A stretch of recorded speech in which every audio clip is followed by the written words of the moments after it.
Aha, ito po ang programang Punto Asintado. Ako po si Erwin Tulfo at your service until 10 a.m. ang ngayong araw po ng Miyerkules, ika-21 ng Hunyo 2017. Magandang umaga po sa mga bumibiyahe sa mga sandaling ito. Good morning po sa inyong lahat. Yung mga sakay ng iba't ibang uri ng sasakyan, pampubliko man yan, pribado, magandang umaga po sa inyong lahat. At magandang umaga naman po sa mga ginang at angels ng tahanan. Good morning din po doon sa mga kababayan natin na nasa ibayong dagat, yung mga overseas Filipino workers, yung mga immigrant po natin na mga kababayan. Welcome and good morning. Isa na naman pong edisyon ng Punto Asintado.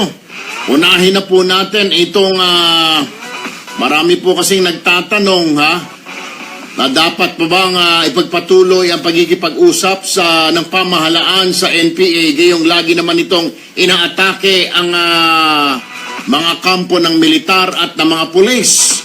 Gayong meron naman daw ang umuusad na usapang pangkapayapaan. At ang tingin ng ilang kababayan natin dito ay parang tinatraidor ng NPA ang gobyerno. Dahil nakatali yung isang kamay ng gobyerno, pero ito naman, nakatali isang kamay ng gobyerno dahil may giyera nga po dyan sa Marawi City at yung mga tropa, yung mga sundalo, pinagkukuha mula sa iba't ibang mga probinsya para dalhin doon sa Marawi. Ngayon, ang tingin, ayon sa aking informante, dyan sa AFP, nagbabantay itong NPA. Doon sa mga lugar na inalisan ng mga sundalo dahil pumunta ng Marawi, tila ito yung mga ginugulo ngayon ng New People's Army. Ito ang pag-uusapan natin. Sinasamantala daw ng NPA ang kaguluhan doon dyan sa Mindanao para maghasik din ng kaguluhan sa ibang parte ng Pilipinas. Nako, isang halimbawa po dyan sa Iloilo, sa Maasin, Iloilo. Inatake ng mga NPA, mga pulis pinusasan, patrol car at mga baril tinangay. Noon lamang Hunyo 17. Doon naman sa Davao, nagka-enkwentro nung araw ding iyon ang NPA at militar. Ang Army at CAFGO Detachment naman inatake ng NPA sa Cotabato noong Mayo at 30. At ang police substation sa Cagayan inatake ng NPA noong Mayo at 4. At sa Samar naman inatake ng NPA 2 rebeldeng patay, 5 sundalo sugatan noong 1 ng Mayo. Yung police station naman sa Madela Quirino sinalaki naman ng NPA. So sunod-sunod mga kapatid, despite the fact na meron na nga pong usapang pangkapayapaan, ang tingin po ng ilang kababayan natin, dapat kung meron ng ganong peace talks, dapat hinay-hinay na lang muna. I understand na wala pa po talagang napagkakasundo ang ceasefire, pero kung nag-uusap na yun, dalawang panig, di ho ba, tigil na muna. Kaya nga, ang tanong natin dito ngayon sa mga kapatid natin sa Facebook, maging mga nakatutok sa atin sa radyo, dapat pa bang ipagpatuloy, ipag-usap ng gobyerno sa NPA, gayong lagi naman itong inaatake ang mga institusyon ng gobyerno, ang sundalo, ang mga pulis, ang mga kampo nila. #NPA. Alright, isa mo sa mga pag-uusapan natin yan, isa pang pag-uusapan natin ngayong umaga, ay salamat naman sa Panginoong Diyos. Yung kababayan ho natin, na si Jennifer Dalquez, inabsuelto po ng korte ng United Arab Emirates sa kasong murder matapos ng mapatay ng OFW ang kanyang lalaking employer na manyak na gusto siyang gahasain noong 2014. Alam mo ba namang sasabihin ng OFW, sige gahasain mo ako. Natural, normal reaction po yon na in self-defense, papatayin mo yung amo mo. Alam mo, nangyari na ito dati si Icon ito, di ba? Pangalan nga noon, na napakawalan. Si Sarah, tama. Balabagan ba yun? Si Sarah Balabagan, in defense din po. Gusto siyang rape ng manyak niyang amo, napatay niya, pinagtanggol niya ang sarili, absuelto siya. Ito rin po ngayon. Pero alam niyo ho ba mga kapatid, napakadami natin mga kababayan. Alam niyo ho, sa pag-guest ko dito sa Kilos Pronto, sa programa po ni Tol Ben sa PTV4, isa pong public service program po yan. Araw-araw, Diyos ko pong Pineapple Bayan. Reklamo ng mga kababayan natin, ng mga OFW, mga DH sa Saudi, sa iba't ibang panig dyan sa Middle East. Kung hindi sila sinasaktan, yung mga amo nila, mga manyak, sinisilipan, hinihipuan. Yung iba po, tinitiis na lamang, nilulunok na lamang yung pambabastos kasi nga po, may pamilya na pinapakain. Sabi nga po ng mga tiga-OWA, lalo na po dyan sa Saudi, yan po yung matindi. Mukhang yung Saudi po na yan, hindi sila sanay sa mga DH. Na sobrang mga, naku po, Diyos ko po, mahirap na hong magsalita. Sobrang, sobrang L ng mga ito. Mantakin mo naman nagtatrabaho para sa'yo, naglilingkod, naglilinis ng bahay mo, inaalagaan ng mga anak mo. Tapos ganun pag nakatuwad, iba yung tingin mo. Diyos ko po. Yun po ang nangyari. Anyway, napatay po ni Dalquez yung kanyang amo. Pero salamat naman sa Panginoon Diyos at nabuksan ng isipan ng mga judge dyan, ng hurado dyan, kung ano man yan, yung Court of Appeals nila, at kinatigan yung Pinay OFW. Salamat naman. Kala ko, Diyos ko po naman, bibitayin pa yung kababayan natin na pinagtanggol ang sarili niya. Anyway, salamat sa Panginoon Diyos. At ang balita ho natin, ito ay kagyat na aasikasuhin ng OWA at ng ating Philippine Embassy doon para makauwi kaagad sa kanyang pamilya itong si Dalquez. Isa pa hong pag-uusapan natin, kahapon din, nung isang araw, ibinaba na, nilift na, o inalis na ng Department of Labor ang ban para sa mga manggagawa na papuntang Qatar. Actually, kagabi, kasama ko po sa dinner itong ambassador ng Qatar na si Ibrahim Al-Maki. Hindi. Ito yung kanyang public relations officer. Bakit ito man ito kasi ang nilagay mo? Yung ambassador IB, sandali lang ho mga kapatid, yung ating, yung ating kasamang si IB, medyo nahihilo pa. Galing ho kasi sa sakit ito Yung ambassador na si Ali Ibrahim Al-Malki, ayun, Ambassador Ibrahim Al-Malki, yung kanyang media officer na si Nurain Abubakar, ayun, kadiner po ng inyong lingkod at ang sinasabi nga nila ho'y natutuwa at inalis na po ng Department of Labor yung ban para sa mga manggagawa na gustong pumunta ng Qatar dahil marami pong job openings ngayon ho doon, tuloy-tuloy. Ang sinasabi po ni Ambassador Al-Malki, wala naman pong problema, tahimik naman po doon. Di tulad ng mga lumabas sa pahayagan nung una na sinasabi doon po ay magkakagyera na ito pong gusot po nila, ito po ay away, parang away po nilang magkakapatid ito ng Saudi, ng Bahrain, ng UAE, at ng Egypt, magkakampi ho yan. Ang kakampi po ng Qatar ay Turkey, at syempre, namamagitan ngayon ay Kuwait. Pinag-aayos po sila. Pero syempre, alam niyo ba dahil sa away ng itong mga ito, matindi ho yung away. Napag-alaman ho natin, ako po, Diyos ko. Kasi pala, pwede pala yung tiga-Qatar, pwedeng mapangasawa niya yung tiga-Saudi na babae o yung tiga-Saudi na lalaki, mag-asawa ng Qatar. Pero alam niyo dahil sa away na ito, puwersadong pinaghiwalay po ng mga gobyerno nila ang mga mag-asawa. Kung yung lalaki ay Saudi national, umuwi muna siya sa Saudi. Umalis siya doon sa Qatar. Kung si babae naman ay Saudi national, pinauwi po ng Saudi. Ganun ho, magkakahiwalay, nagkahiwa-hiwalay po ang mga mag-asawa na Saudi at saka Qatari dahil lamang sa away ng gobyerno nila, pati yung pamilya apektado. Kawawa naman, Diyos ko po naman. Yung mga bata, pinapipili, kanino mo gusto sumama? Kay nanay, kay tatay. Pag sinabi ng bata, kay nanay, uwi siya ng Saudi. O kung yung nanay ay Arabiana, Saudi Arabian. Kung yung lalaki ay Qatari, uwi si lalaki sa Qatar. Walang dalang anak.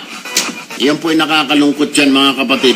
Pati mga batang walang kinalaman, apektado sa away nila. But nevertheless, ang sinasabi nga po ng Ambassador Al-Malki, Qatar Ambassador to the Philippines sa Al-Malki, ala pong problema. Mabuti naman daw, nilift na yung ban dahil tuloy-tuloy naman daw. Wala po, hindi po magugutom yung mga pupunta ng Qatar dahil meron po silang sapat na pagkain, mga gamit, etc. para sa isang taon. Ang dami nilang pagkain naka-imbak daw, mga kapatid. Pati nga raw biyahe, alam niyo ba, yung Qatar Airways, yung papunta ng Paris, ay iikot muna siya doon sa baba para sa makarating. Kung dati yung flight daw 8 oras, ngayon nagiging 9 na oras na dahil bawal siyang dumaan sa Saudi, bawal dumaan yung Qatar Airways sa kung saan-saan ng mga kalaban niya. But nevertheless, tahimik po ang Qatar, which is true, ha? Wala naman pong giyera doon, wala naman pong tensyon. Ang tensyon sa taas, yung mga gobyerno nag-aaway. Anyway, oras po natin 8:19 ng umaga. Sa ating pagbabalik, pag-uusapan na ho natin. Ay, teka muna. Engineer, ito muna, itanong mo sa dalubhasa. Dear Sir Erwin, isa po akong bagger sa isang kilalang supermarket. 22 years old na po ako at walang asawa pero may girlfriend. Problema ko po ay ang pamilya ng aking GF na ayaw sa akin dahil nga siguro mahirap lang ako at high school graduate lang ang natapos ko. Or high school lang ang natapos ko. Ayun. Ang GF ko naman ay graduate ng college at may kaya. 30 years old na po siya kaya marahil hindi naniniwala ang pamilya na mahal ko siya at tingin nila ay pera lang ang habol ko sa GF ko. Minsan nang nagbanta ang mga utol niya na papatayin ako kapag may nangyari sa atin nila. Ito po ang problema ngayon, sir. Buntis po ang aking girlfriend at di namin alam paano ipagtapat sa pamilya niya. Ang tatay niya lang po naman ay opisyal ng Philippine Army at ang isang kapatid niya ay pulis. Habang yung bunso nilang lalaki na kaedad ko ay mixed martial artist. Patay kang bata ka, Ray ng QC. Ha? Anong sakit ng ulo yung pinasok mo? Sir, tulungan nyo kami ng GF ko. Hanggang dito na lamang, Ray ng QC. Ray ng QC? Sus, Panginoon ko. Ewan ko kung anong, hindi ko alam kung anong tulong ang gusto mo. Gusto mong kausapin ko yung pamilya nila? Pwede naman, pupuntahan ko si Kernel siguro. At saka pupuntahan ko si SPO1 na anak niya. Ang problema natin yung mixed martial artist. Baka pag nakita ka niyan, anak ng weteng, i-headlock ka niyan, patay ka. Bakit mo naman kasi pinakialaman yan? Diyos ko po naman. Bakit naman nabuntis mo pa yung babae na yan? Patay tayo dyan, Ray ng QC. Mahirap natin kausapin yan, ipapaliwanag natin, ano sasabihin natin? Papakasalan ko naman po, sir. Paano ka ayaw nga nila? Diyos ko po naman, na ikaw maging boy. Anyway, mamaya na Ray, ng QC, hahanap tayo ng eksperto hinggil sa problema na yan. Nevertheless, oras po natin, 8:21 in the morning, mga kapatid. Dire-diretso po tayo, araw ng Miyerkules. Huwag ho kayong bibitiw, umpisa pa lamang ho tayo, dyan lamang ho kayo.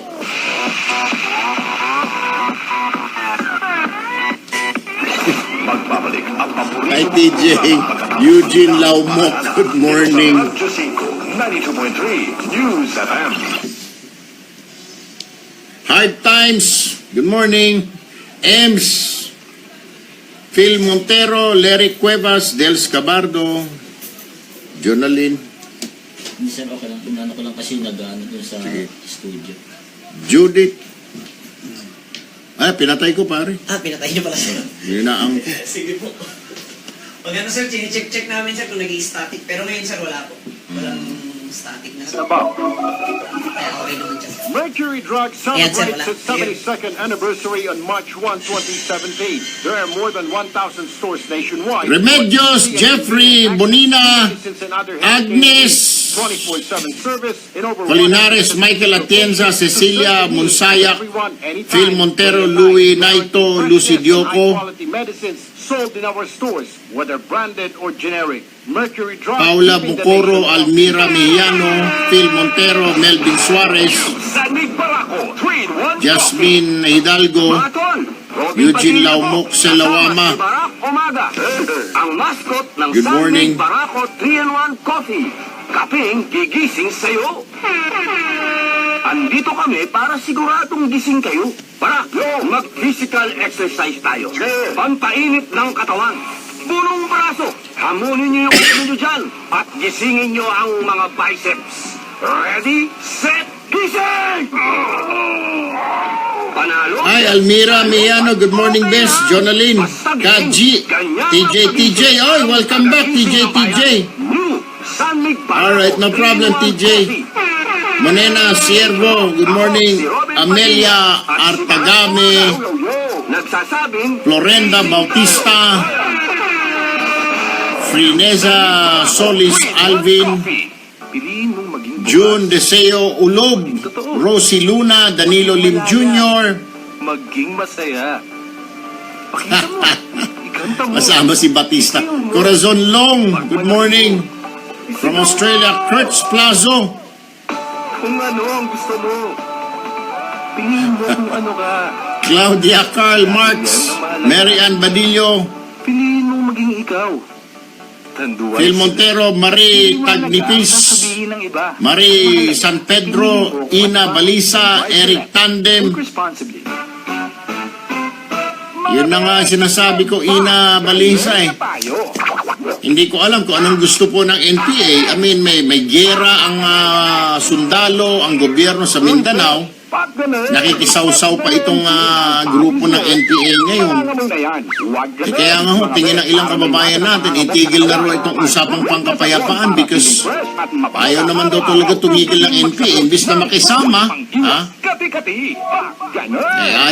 Ayaw tumigil. Gusto po naman. 580-9035. Ang fungi na sapon ay mabibili sa Mercury Drug, Southstar Drug, Watson's, Rose Pharmacy, at sa iba pang mga butika. I agree, Mary Ann Maniego. Danilo Lim. Ito na, Danilo. Cheers. Sa mukha. Ito ay ang Fungi na sabon. I repeat, Fungi na sabon. Eliza Ayuban, Florenda Bautista. Isang tigyawat sa mukha, mag-Fungi na sabon. Hindi lang yan. Ang Fungi na sabon Tamang. ay nag-aalis ng baho sa katawan dahil sa taglay nitong antibacterial action na pumapatay ng mga mikrobyo up to 86%. Masyadong marami itong lang ng 24 hours. gatas mo. Kaya kung meron kayong nakakayang amoy sa kilikili, amoy sa paa at amoy sa genital part para sa mga kababaihan, maligo araw-araw gamit ang Fungi na sabon. Araw-araw Masyadong marami yung gamit ang powder Fungi na milk. sabon para sa inaasam na kinis at moisturize sa balat. For inquiries, call or text Fungi hotline 0917-580-9035. Ang Fungi na sabon mabibili sa Mercury Drug, Watson's, The Generics Pharmacy, Generica at sa iba pang mga butika. Good morning, Friday de Los Santos, Jaime Dulguime, Kaji, ulit, Sel, Valvons, Mais Isidro. Paborito mong programa dito sa Radyo 5, 92.3 News FM. Action! At parawari! Punto Asimpano! Oras po natin ay 26 ng umaga, araw po ng Miyerkules ngayon mga kapatid. Alright, dire-diretso po tayo. Dito ho muna tayo sa issue. Ito po mainit-init na issue. While marami po tayo mga issues ngayong umaga, pero ito po yung mga medyo mainit. Isa pa po mainit pala na issue. Mamaya, IB ha, tawagan ng Department of Justice dahil ito isa sa mga pinag-uusapan din ngayong umaga mga kapatid. Kasi po yung naalala po ninyo yung mga tiga CIDG na nakapatay doon kay Albuera Mayor Espinosa sa kulungan na sabi ng NBI ay rob out o salvage. Extrajudicial killing. Kaya ang sinasabi ng ang rekomendasyon ng NBI ay murder ang kaso nitong mga pulis na ito. Pagkatapos, yan din ang findings mukhang lumalabas sa Senado, sa Senate hearing. Kung naalala ho ninyo, abay nung isang araw po ibinaba ng Department of Justice sa homicide na lamang ang kaso. From murder, naging homicide. So yung dating hindi ka pwedeng magpiyansa dahil murder po yun at kapag ikaw ay napatunayan, na nagkasala ng murder habang buhay po na pagkabilanggo yun. Ngayon po, homicide na lang, ang homicide po, tumatakbo po ng 6 years to 12 years, ang maximum po niyan. Ibinaba nga po, kaya nakapagpiyansa si Colonel Marcos at yung mga kasamahan ho niya na nakapatay kay, ito, nasa linya na pala ng ating telepono. Ay naku, maraming salamat naman si Secretary Vitaliano Aguirre II ng Department of Justice. Magandang umaga po, Secretary Aguirre, sir. Good morning, Erwin, at magandang umaga rin sa iyong mga tagapakinig at tagapanood. Opo, alam ko pong busy kasi kaya bibilisan ko na lamang itong issue. Umiinit po ngayon. Una po, papatawag daw po kayo sa Senado, sabi ni Senator Lacson, kasama niya po dito yung 6 na minority po, yung mga tiga-Liberal Party. Gusto nilang ipatawag kay Senado para mag-explika doon bakit daw ho ninyo ibinaba sa homicide yung kasong murder nila Marcos. Kaya sabi ng NBI dati raw, mukhang murder naman at ang tingin ng mga senadores, murder ang nangyari, kaya dapat kasuhan ng murder. Bakit daw po ninyo i-downgrade? Ngayon, makakapagpiyansa na itong mga polis na ito, Secretary Aguirre, sir. Opo, alam po ninyo, hindi po ako nag-issue ng resolution na yan. Hindi po ako nagpumirma dyan. Hindi ako nag-intervene sa proseso ng investigation ng aking departamento. Ang nag-issue po niyan ay yung isa, ayon sa aming rules and procedures, ay yung pong aming isang USEC, si USEC Reynante Orteo. So, hindi na po nakarating sa akin yan. At alam niyo, may paningin yung mga senador during the investigation. Matter of fact, quote nila ako doon na parang meron daw, agree ako na mayroong pwedeng magka-murder charges. Totoo pong maaaring ganoon, pero reviewin po nila yung aking transcript, stenographic notes, yung tanong at sagot ko. Makikita ninyo na yung sagot ko doon ay parang ginogode lang ako ng mga senador. Diba na parang may evidence premeditation na yan. Parang mga leading questions. Pero yung pong panahon yun ay hindi pa na-imbestigan yan. Wala pa pong hindi pa natin narinig side ng mga respondent. Kaya po yan ay inimbestigahan at nang imbestigahan ng aking departamento ay nakita nila na walang ebidensya ng evidence premeditation. Ibig sabihin, walang ebidensya ng naplinano yan na matagal na bago mangyari yung krimen. Yung po ang ibig sabihin ng evidence premeditation, yung pang dineliberate nila, nagkaroon sila ng pag-aaral na talagang ito ang dapat gawin.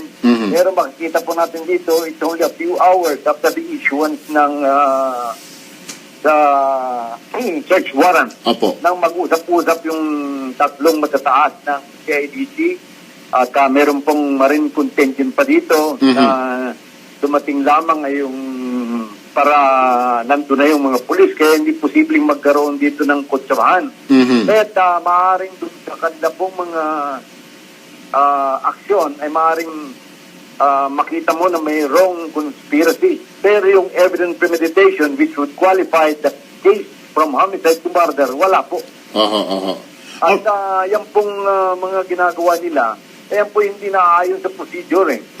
Meron pa po silang karapatan na mag-file ng motion for reconsideration at meron silang karapatan mag-file sa court which will be the ultimate arbiter of this controversy. Kaya hindi maaaring itong procedure namin ay pamasukan ng Senado sapagkat yan po hindi po naayon sa aming procedure. Wala pong appeal mula sa aming ginagawa sa Senado. Si Senator Lacson o Senator Gordon. Pa rin, o kaya sa Senado. Alright, well, si Senator Dick Gordon, sir, mukhang ang sabi naman niya, ang sa kanya naman, tingin niya, dapat mag-file na lang ng motion for reconsideration kung sino man po yan nagre-reklamo, kung yung pamilya man yan, mag-file daw po ng motion kasi ito naman daw yata yung tamang proseso, Secretary. Yun nga po ang sinasabi ko. Ang proseso niyan ay hindi sa Senado. Ang proseso niyan ay meron pa sa amin. At yung sinasabi ni Senator Ontiveros na integrated my repetition ay mag-aaral po muna siya. Ang totoo niyan sa mga sinasabi niya, patulad ng sa Maute, it upgraded Herkis Duran. Mhm. Kaya mag-aaral muna siya bago pag-komentaryo sa isang subject. Naku, Secretary, yung sinabi mo na yun, patay tayo dyan. Sisikat na naman kayo sa social media niyan. Secretary, alam niya naman, marami pong tagapagtanggol si May proseso tayo. Opo. Alright. Sir, okay. Sabihin na natin, susundin yung proseso. Susundin ng pamilya, magpa-file ng ano naman ang garantiya na yung proseso na susundin nila ay masusunod naman yung ikalang katarungan kasi tingin talaga nila this was murder, this was premeditated, pati yung testigo, pinatay din yung kaselda, etc. Marami pong katanungan, Sec. Opo, wala pong problema dyan. Pag lang, halimbawa, nag-motion for consideration Opo. at nakumbinsi nila ang ating prosecutors na talagang ito ay murder, then murder should be filed. Pero, katulad ng nangyari ngayon na hindi sa tingin ng ating mga prosecutor, sa ating ng isang na nag-review nito, ay hindi na-prohibahan yung evidence solicitation. That's the only circumstance that supposed to qualify the homicide to murder. Ay ang pagka on the part of the respondents, on the part of Marcos and others, hindi po na-prohibahan yan. Kapag nung dinidinig sa Senado, wala naman po silang kwampa nun eh. Hindi sila binigyan ng benefit of filing their defense. Walang defense pa nun eh. Kung ano lang yung nakikita na pinipresenta ng NBI, ay yun lamang po ang nabigyan ng pagtinig doon. At saka hindi po tama na sinasabing kami ang nag-file niyan. Ang nag-file po sa amin yan ay NBI. Although attached agency namin ng NBI, hindi po DOJ ang nag-file niyan. DOJ po ang duminig. Alright. Sir, handa na po ba kayong humarap naman sa Senado? Makapatatawag na naman daw kayo roon. At yak, makakastigo na naman kayo. Unang-una, may karapatan silang and I will not be searching for my responsibility in explaining. Katulad ng pag-explain ko sa inyong umaga. Alright. Well, maraming salamat po, Secretary Vitaliano Vit Aguirre ng Department of Justice. Good morning, sir. Salamat din po. Thank you. Well, tingin po kasi ng mga senador, lalo na Senador Lacson, ay hindi po sang-ayon si Senador Lacson dito. At ang sinasabi po ng Senador hindi. Bakit binabaan yan? May mga ebidensya. Pero sabi nga po ni Secretary Aguirre, teka muna, kung may mga tingin nila, ganun din ang tingin namin. Walang hindi pinagplanuhan ang pagpatay dito kay Albuera Mayor. Walang tabayanan na lang ho natin. Ay, tumawag ka ng senador siguro, Ivy. Tawag ka ng kay Senador Lacson or kay Senador Richard Dick Gordon. O, ayun sinasabi. Magkaiba po, ha? Si Senador Lacson gusto niya ipatawag si Justice Secretary Aguirre sa Senado para panagutin, ha? Ito po ay nakakuha naman ng kakampi Senador Lacson doon po sa mga miyembro ng oposisyon, yung minority, yung mga Liberal Party. Gusto nilang ipatawag si Aguirre at gisahin sa Senado. Si Senador Gordon naman ang gusto ni Senador Gordon, sumunod na lang. Yung mga complainant dyan, yung mga kamag-anak ni Mayor Espinosa, sundin na lang proseso siguro at mag-file ng motion for reconsideration. Kay Senator Gordon, yun tama. That is the process. Pero may karapatan din po mag-imbestiga ang Senado, ha? So, sabi naman narinig ninyo, sabi ni Justice Secretary Aguirre, wala naman daw problema, haharapin niya yan at sasagutin niya yan. Alright, oras natin, 8:37 ng umaga, sandali lamang po, ha? Bago tayo habang tinatawagan po natin itong ilang senador ngayon hinggil dito sa issue na yon, magbe-break lamang tayo mga kapatid. Ano po? Yan lamang kayo. Ay, teka muna.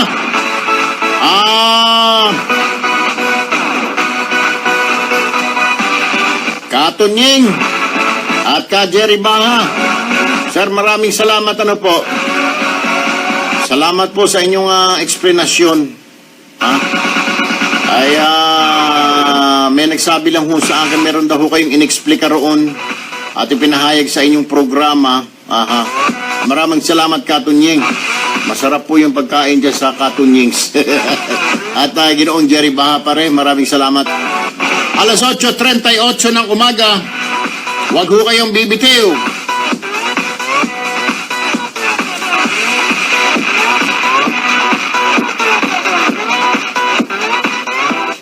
Our fourth-digit winning combination for tonight is 1, 8. As of the last draw, ang naitong first prize pool ay umabot na po sa mahigit 2.4 million pesos. Ang paboritong 4 o 6 na numero from 0 to 9. Tatapatan ng PCSO ng cash prizes sa halagang 10 piso. Exciting talaga maglaro dahil exciting ang papremyo sa mga I agree. visit games ng PCSO.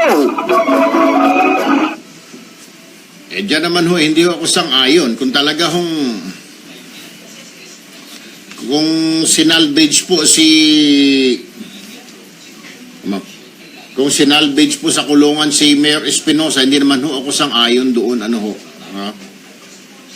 Meron naman ho tayong proseso. That, I agree, ano po. Pero ang sinasabi po ng DOJ, there is no, premeditation. Wala po talagang basihan or sinasabi na walang basihan ang mga nag-aakusa na itong mga CIDJ ay plinano ang pagpatay kay Espinosa.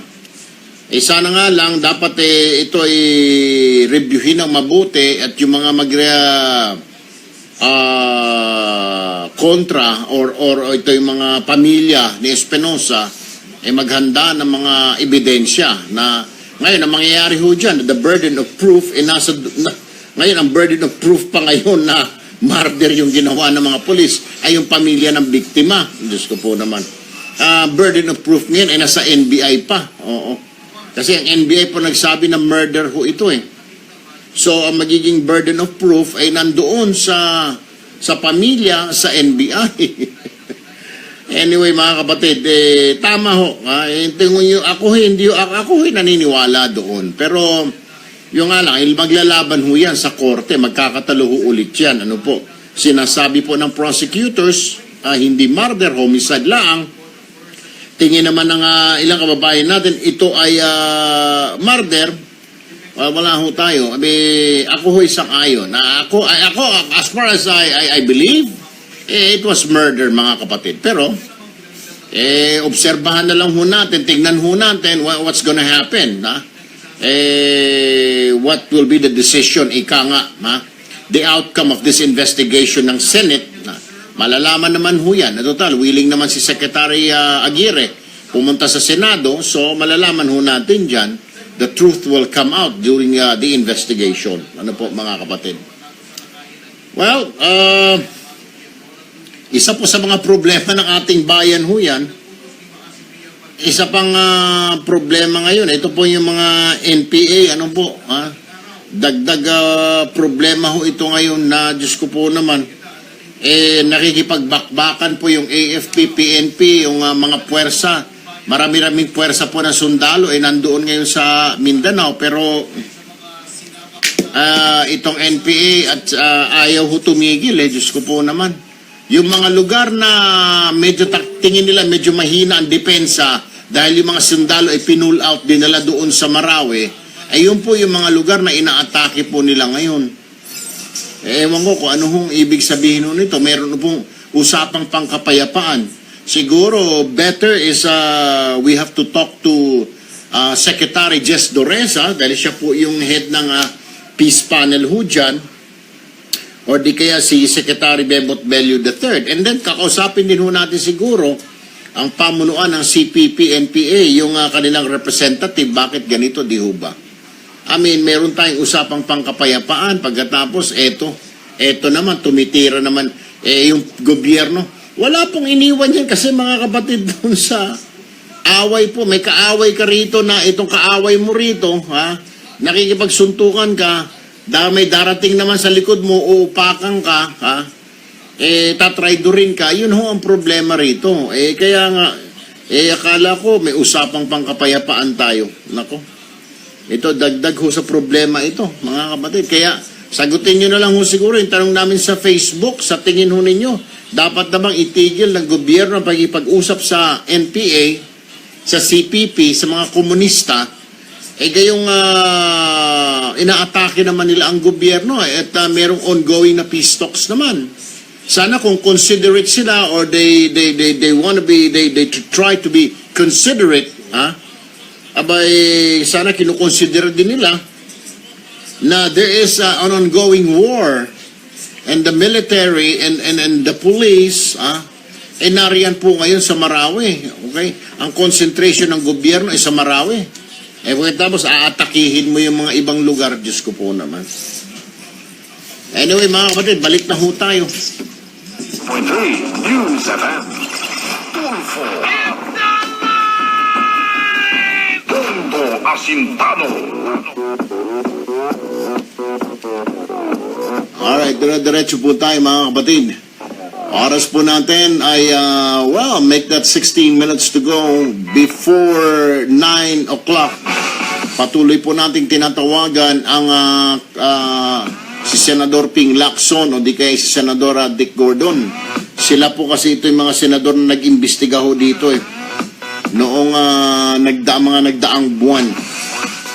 Bueno, IB, diretso tayo sa iba pang mga pag-uusapan kung hindi pa ready sina Senador Lacson at Senador Dick Gordon. Okay. Alright. Ay sasagot si Senador Gordon. Oh, okay, great. Oo.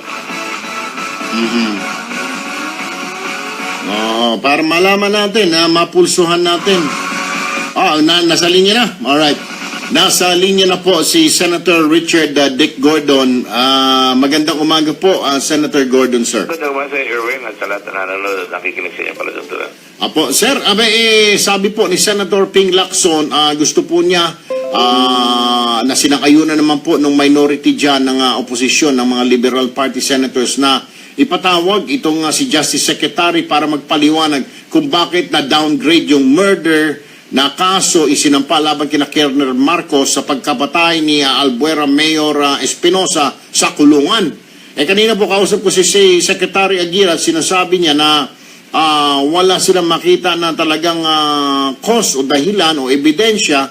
Pero kayo naman, sir, sinasabi nyo, dapat idaan sa proseso. Ang proseso to file a motion for reconsideration, said. That's correct. Dahil ang magpapile ay yung pamilya. Opo.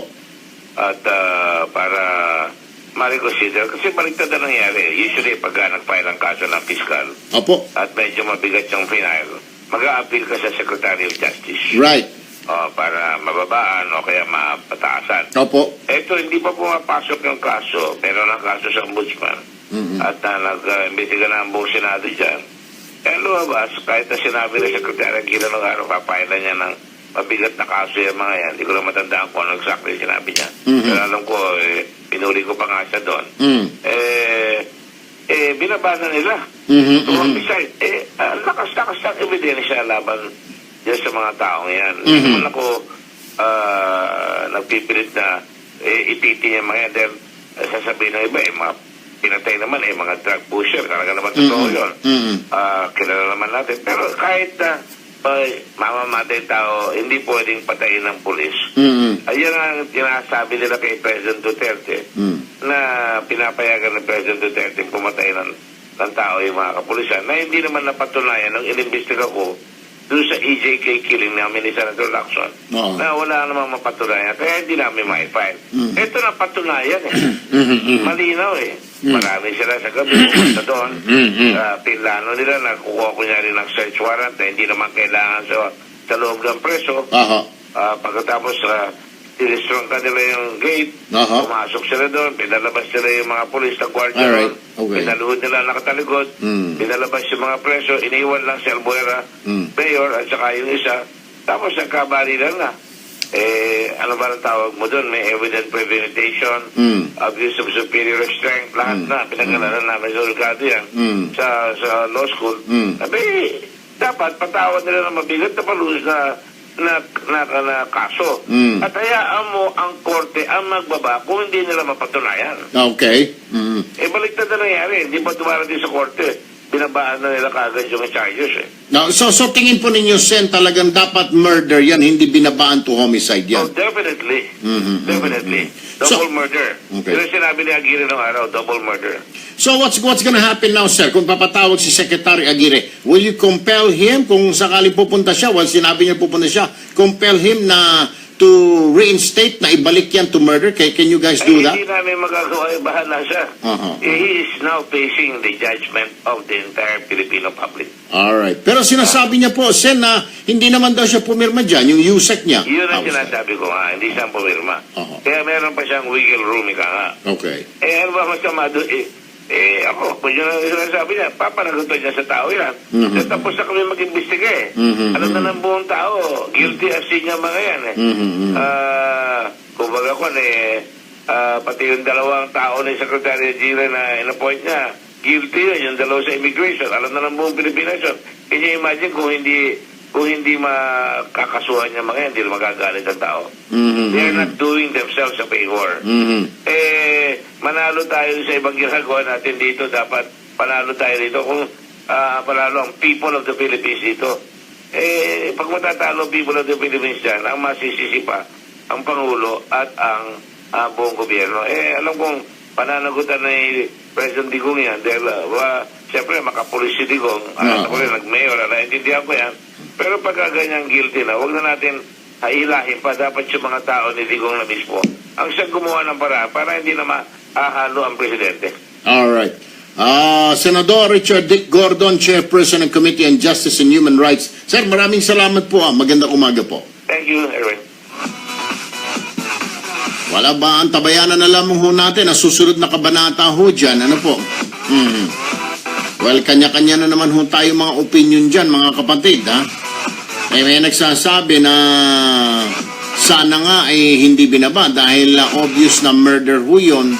Ako ho, ganun din ho ang pananaw ko. Medyo nagulat ho ako nang mabasa ko na ito ay bumaba sa homicide.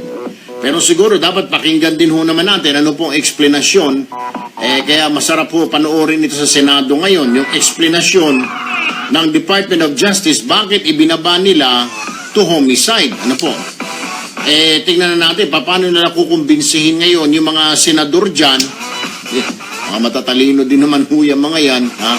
Yung mga senador dyan, how will they convince them na there was no premeditation? Ika nga, hindi pinagplanuhan yan. Tama So, may tama po kasi. Tama po si Senador Lacson, tama po si Senator Gordon, yung mga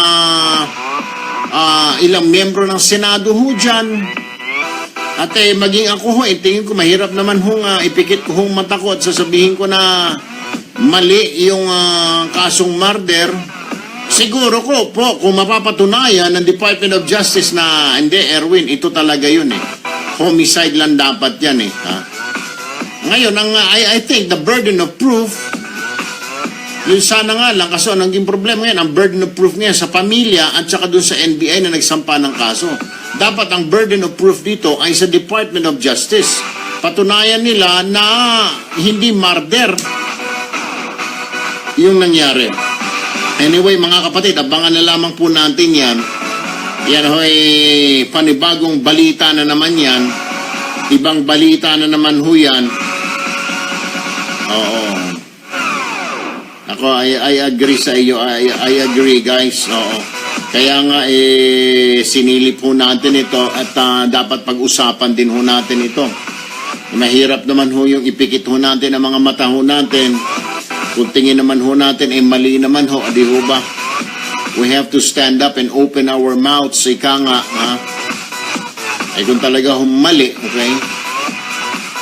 Pero, let's also give them a benefit of the doubt. Ito pong Department of Justice na magpaliwanag. Ano po?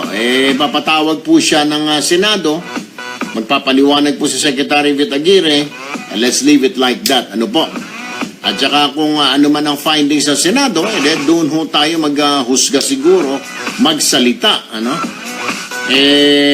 Kung ano ang desisyon ng Senado, if the Senate will really insist na this is murder, then dapat patunayan ng Department of Justice na hindi, na ito ay homicide. Kaya nakapagpiyansa yung mga pulis na yan. Alam niyo ho, so, dinami-dami ng problema natin, dagdag problema na naman ho yan. Eto na naman. Problema na nga yung sa Marawi na hindi matapos-tapos. Problema pa itong mga NPA, atake ng atake. Ngayon, ito, nakakapagpiyansa na itong mga pulis na ito na pumatay kay Albuera Mayor. Nako, Diyos ko po naman. Ay, alam niyo, hindi ko alam kung saan pupulutin itong ating bayan. Bueno, oras po natin, alas 8:53 ng umaga. Alright, bago ho tayo mag-break. Well, malayo pa naman. Ito na. Nasa linya naman ang ating telepono ngayon. Ako, marami tayong pag-uusapan dito. Ha? Ang ating pong suki, si Secretary Silvestre Bello III, ha? Siya po ay miyembro or chairman ng peace process and at the same time siya po ang kalihim ng Department of Labor. Magandang umaga, maayong buntag, Secretary Silvestre Bello, sir. Maayong buntag, Erwin. Okay. Well, I have a lot of questions, sir. Unahin na po muna natin itong usapang pangkapayapaan. Yan ho, umuusa daw. No? Pero nga kababayan ho natin, tila nababanas na, sir, dahil sa mga balita na almost every week, atake rito, atake doon, yung NPA sa mga lugar, may peace talks naman daw. What is happening, Secretary? Alam mo, Kuya Erwin, ako rin medyo dismayado sa development Dahil meron statement yung kanilang chairman, si Chairman Fidel Alcavili. At ang sinasabi niya doon ay sinusuportahan nila ang ating gobyerno laban sa terorismo, laban sa mga mautilang, mga abusalap. At sabi nila, bilang pagtulong, hindi muna kami lulunsad ng opensiba laban sa gobyerno. Kaya lang nangyari, after that, may nangyari sa Iloilo. Meron po, sunod-sunod sa Iloilo, may Davao, the same day pa nga po yun. Diyos ko po naman. Kaya po sinita ko si Chairman Fidel Alcavili. Sabi ko, ano ba yan? Bakit naman kayo nag-atake sa Iloilo? Sabi nyo, hindi kayo maglulunsad ng opensiba. Sabi sa akin ang sabi natin sa Mindanao, wala namang Iloilo sa Mindanao, sabi na. Pero sir, sa Davao, may nangyari. Taas mo nga yung ID sa report na noong June 17 din po, may pag-atake din na nangyari. Enkwentro pala ng militar at NPA dyan sa Davao. Tama, Erwin. At nung Mayo at 30 naman, yung Army Capco Detachment, inatake ng NPA sa Cotabato naman. Tama ka, Erwin. In fact, sinita ko rin. Pero ang sabi naman sa akin, ang military ang umatake sa amin. Tatlong namatay sa amin, sabi na. Yung sa Iloilo, hindi naman atake sa gobyerno yun. Atake sa kontra-droga yun, sabi na. Dahil alam mo yung presinto na yun, yung mga polis, nag-benta ng droga. Kaya laki natin, kinuhan lang yung mga droga nila at yung mga baril nila. Pero wala kami sinaktan sa kanila, sabi. Sa bagay, wala na, pinusasan lang ang landaw at saka kinuha yung patrol car. Kasi yun nga, ang information daw nila, yung mga polis na yun, involved sa drug. Kaya sila kailangan maito. So, hindi naman nila sinaktan. Pinusasan lang at kinuha yung mga armas. Pero sir, Diyos ko po naman, common sense will tell us na may gera ang gobyerno dito sa terorista. Hindi po rebelde ito, terorista. Hindi naman lakaalyado yan. Bakit dadagdag pa sila? Yung mga puwersa natin, nakakonsentrate ngayon dyan sa Marawi City, pagkatapos gumagawa ito ng ganito kalong. Para bang sir na ganito lang, may kaaway. Tayo, nagsusuntukan tayong dalawa. Biglang may darating dyan na isa pang tao, babanatan ka sa likod ngayon, kaaway mo na ako ngayon. Sa halip na tumigil mo na umawat, tutulong at binabatok-batukan ka pa sa likod ngayon. Tama ka dyan, Erwin. Kaya nga yun ang sinabi ko kay Chairman Fidel Caco. Alam mo, kami gusto namin ituloy itong pag-uusap natin tungkol sa kapayapaan. Opo. At sabi namin, kung gusto nyo matuloy din, makita kayo ng sinceridad. Makita nyo naman na yung sinasabi ninyo, paninindigan ninyo. Aha. Kako, ngayon, sabi nga naman nila, sige, mag-uusap tayo. Sabi gano'n. Sige, kako, pero para pakiusap, bigyan nyo naman ng halaga yung mga binitawang salita, kako.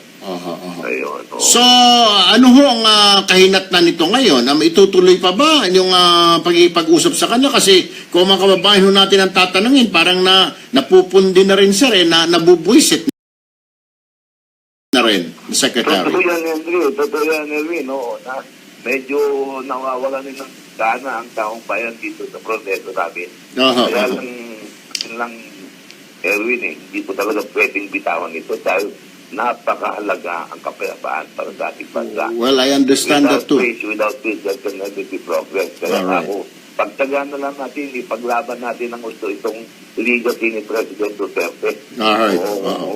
Okay. Kasi mahalaga talaga na nag-uusap tayo Pero sa tingin ninyo, sir, matutuloy kaya ito? May darating po ang panahon or sa termino na ito na magkakasundo ang gobyerno at NPA dito sa administrasyon ni Manong Digong Duterte?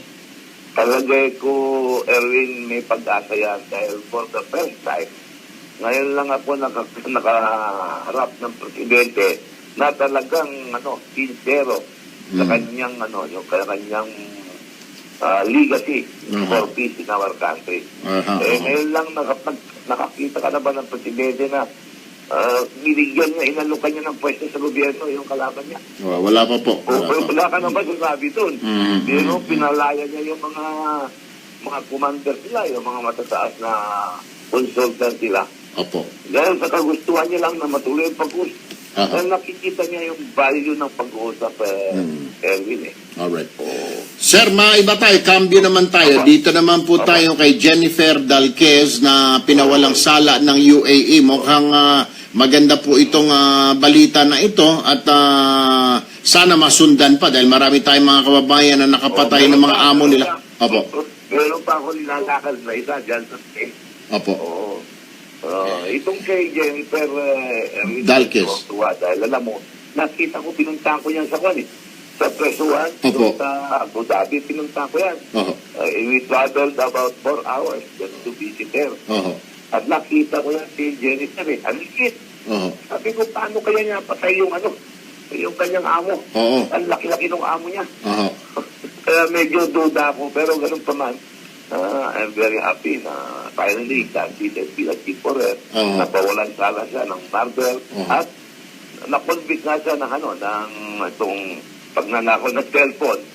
Okay, 5 years lang yan. Meron siyang meron na siyang detention period of more than 2 years. At saka ang bilang nila sa 1 year, hindi 12 months. Ang bilang nila sa 1 year, 9 months.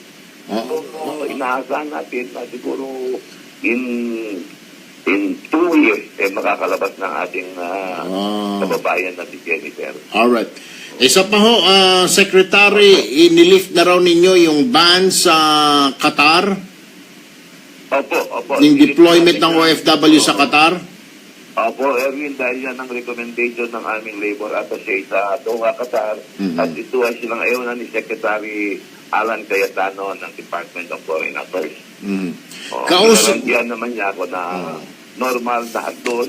Wala nang pangalan. Itaas mo yan. Doon tayo sa kuwan. Ambassador. Kaya dinicide namin na inip yung aming temporary moratorium. Kausap ko rin po kagabi over dinner si Qatari Ambassador Ibrahim Al-Malki, sir. At ang assurance po na siya po ay natuto at nagpapasalamat na ni-reverse ng DOLE itong ban na ito ay pinawalang bisa na.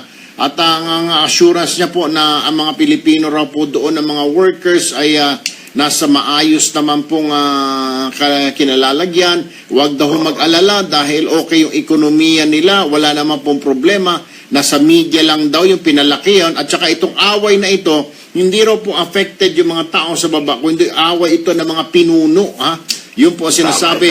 And wala raw epekto ito sa ekonomiya nila o maging sa mga pagkain dahil kung sakasakaling magkaroon ng blockade, ika nga ng mga pagbawal, pagpasok, importation, etc., kayang mabuhay ng mga nagtaga-Qatar ng 1 taon nang hindi kailangan kumuha ng pagkain sa labas. Yun po ang sabi ni Ambassador Al-Malki. Tama yan, Erwin. Ako mismo nakatanggap ako ng sulat si Al-Malki. Opo. At ni-reiterate nga yung invitation sa akin na pumunta dito, makita mo Ayun. ang tunay na kalagayan dito, sabi sa akin. Sabi ko, huwag muna ngayon, dapat napakainit yan.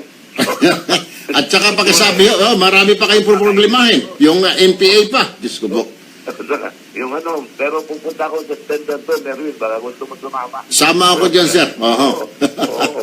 Anyway, Secretary, nako, maraming salamat po, sir. Magandang umaga, mabuhay po kayo. Salamat din at magandang umaga sa iyo, Erwin. Si Secretary Silvestre Bello III, mga kapatid.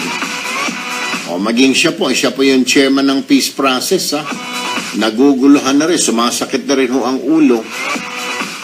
Ito na lang ho siguro panawagan natin. Panawagan, hindi lang panawagan ko, kundi panawagan ng sambayanan sa pamunuan ng Communist Party of the Philippines, ng CPP, at ng New People's Army. Mga bossing, mga sir,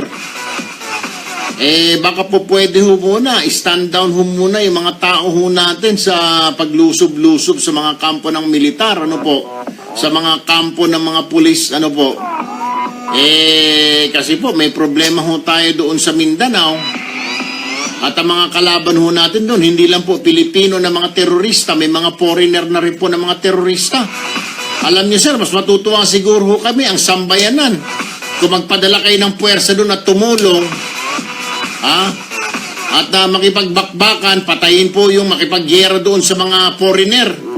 Alam niyo naman ho yan na marami po tayong mga nakapasok na foreigner dito na armado, nakikipagbakbakan, mga miyembro ng ISIS. Mas maganda o siguro, mas magiyehi palakpakan kami kung ang kalaban ho ninyo ay hindi military natin at pulis natin, kundi yung mga terorista doon, yung mga miyembro ng Maote, yung mga miyembro ng ISIS. Mas matutuwa ho ang sambayanan sa inyo. Siguro sasaludo po kaming lahat kung tutulong po kayo. Rather than yung titirahin po ninyo yung mga sundalo natin, yung mga Pilipino rin, mga pulis, mas maganda tirahin nyo yung mga imported na mga ISIS dito ngayon, nasa Marawi, na mga Malaysian, Indonesian. Mas maganda siguro, yun ho ang patayin ho ninyo. Siguro hindi ho magre-reklamo ang sambayanan. At there, makikita natin ang inyong sinseridad na makipag-usap ng kapayapaan. Pero wag naman ho kayong dagdag. Alam nyo ho, yung ginagawa ho kasi ninyo, dagdag ho sa problema yan Pabigat po kayo sa bayan, may giyera tayo sa Mindanao, tapos gusto nyong tirahin ng mga sundalo natin, mga pulis. Nakakalomoral, ika nga, di ho ba? Kayo po dyan sa pamunuan ng CPP, ng NPA. Baka pwede naman po, sir, makisama naman kayo, paminsan-minsan. Oy, happy listening kay Ernesto Villagracia ng Grab Car. Lagi rin siyang nakikinig. Ay, mga Ernesto, salamat Mamaya, kailangan ko yung payo mo dito kay Ray ng QC. Mabigat yung kanyang suliranin sa itanong mo sa dalubhasa. Nako, oo. Mabigat. Ano nga ba yun? Ano ba yung suliranin na yun? Ito, engineer, alright. Ito yung Ernesto, ito yung suliranin ng kababayan natin. Dear Sir Erwin, isa po akong bagger sa kilalang supermarket. 22 years old na po ako. Walang asawa pero may girlfriend.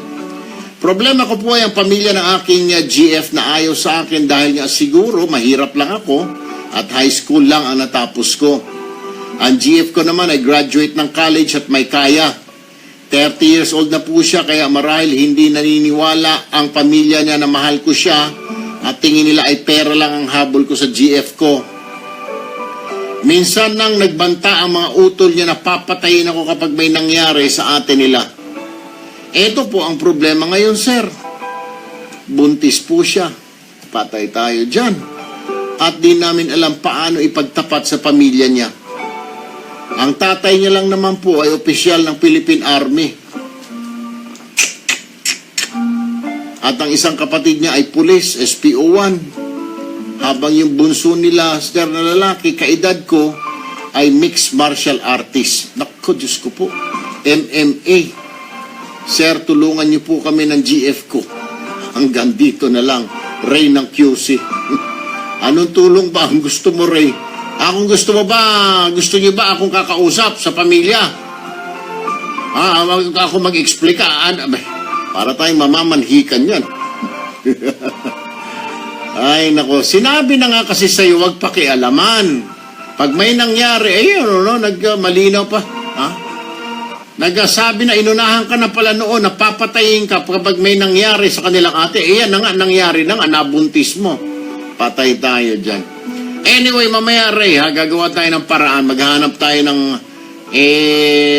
siguro, kung ang tulong na hinihingi mo, sasamahan kitang umakyat ng mamanikan, sama tayo ng isa. Siguro si Dr. Babes Arsena o si Dr. Camille para ipaliwanag dito sa mga pamilya ng babae. Anyway, oras po natin, 8 minutes after 9 o'clock, mga kapatid. Diyan lamang ho kayo, sandali-sandali lamang po. Marami pa ho tayong pag-uusapan. Naku, Diyos ko po naman. Magbabalik po kaagad. Happy listening and watching, sa Philippine Hardware House. Alright, good morning po sa inyo dyan. Diyan lamang ho kayo, mga kapatid.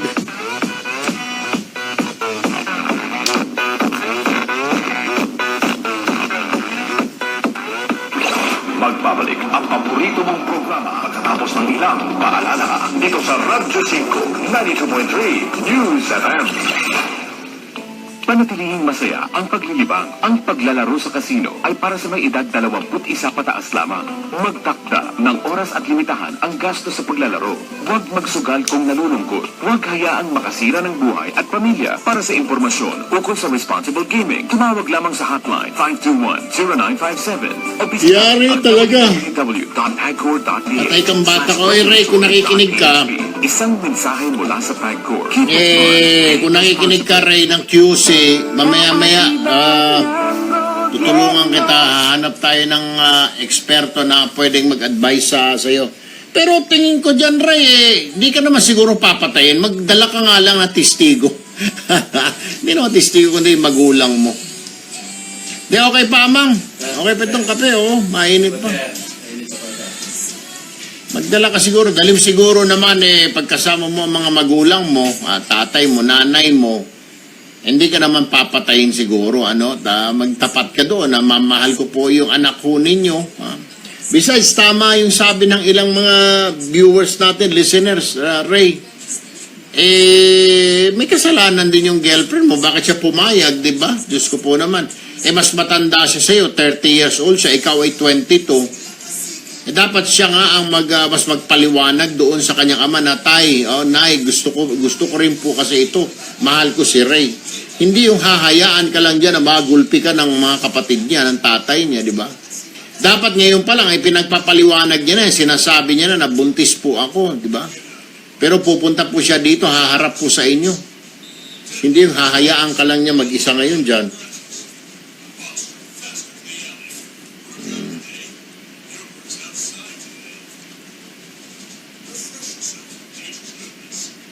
Ay, nako, hindi. Christopher Sagun. Kahit ano pa sabihin nila, kung tama naman ho yung gobyerno natin, kakatigan ko ho ito. No matter kung ano pa sabihin ho nila. Pero kung mali po ang gobyerno, may mali. Sa akin ho, sa tama ho tayo. Kung tira sila ng tira, kung ayaw nila sa Pangulo, gagawa sila ng pamamaraan na matanggal ang Pangulo. Bagamat karapatan ho nila yan, pero so far, okay naman po sa mga kababayan ho natin, di ho ba? Karamihan ho sa inyo, sang-ayon naman po sa pamamalakad ng Pangulo, so I don't see any problem. Ngayon, ay problema lamang po kung ang gobyerno ho natin, mali-mali na yung ginagawa ho, hindi na ho talaga tama, and that's the time that we have to voice out and stand up and said, mali ang ginagawa mo. Pero unless so na tingin po ng sambayanan, ginagawa pa ng gobyerno ang trabaho niya. Ha?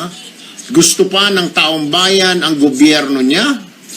Hindi ho po pwedeng palitan ho ito ng basta-basta. Dahil yung gobyerno na yan, itong gobyerno na ito na nakaupo ngayon, ha, inilukluk po ng taong bayan sa pamagitan ng boto nila. Alright? Ganun lang ho kasimple yan. And the only way to remove the government or its leader, ha, is through impeachment. Ano po? Pero ngayon, wala ho tayong nakikita na dahilan di ho ba? Gumagawa pa naman ho ng tama ang gobyerno natin, ang Pangulo po natin, at may go signal pa sa mga kababayan natin, sang-ayon po mga kababayan natin sa ginagawa ng Pangulo, and there is no way na alisin ho yung gobyerno na ito, palitan, di ho ba? Kung pwede siguro, mag-antay nila sila hanggang sa susunod na eleksyon. Nilang ho yun, hanggang 2022. Otherwise, tiis-tiis muna. Oy, IB, doon tayo sa protesta ni Vice President Leni Robredo. At saka, ano yun, dapat magbayad si Doon muna tayo, IB. Yung kay Leni Robredo. Pinapapasuri sa pet yung yung protesta? Yung, motion ni Marcos na yung print out ng mga balot, sir. Pinapabasura niya, print out ng mga balot? Nag-request, di ba sir, may request si Marcos. Tapos sinabi niya na dapat si Marcos ang gumastos lahat para sa protest na yun. Alright, tawagin si Bongbong Marcos, tawagin si attorney ni Leni Robredo. Alright.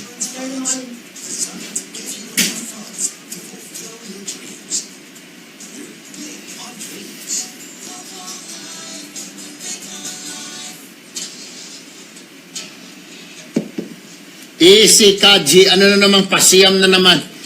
Tinatakot nyo na naman, huwag nyo nang takutin. Si Ray natatakot na nga kaya nga humihingi ng tulong. Gusto yata ko isama sa pamanhikan niya. Huwag nyo nang takutin. Ano ba naman ikaw naman? Ihanda mo na. Yung Kaji, kalukuhan mo. Ihanda mo na yung pasiyam mo.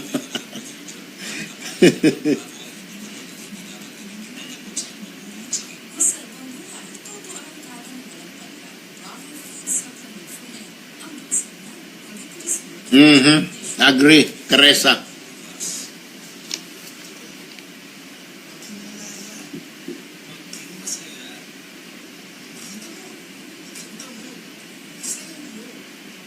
Alright, yung susunod po natin pag-uusapan mga kapatid, si Vice President Leni Robredo po ipinapabasura sa Presidential Electoral Tribunal, yung Korte Suprema po.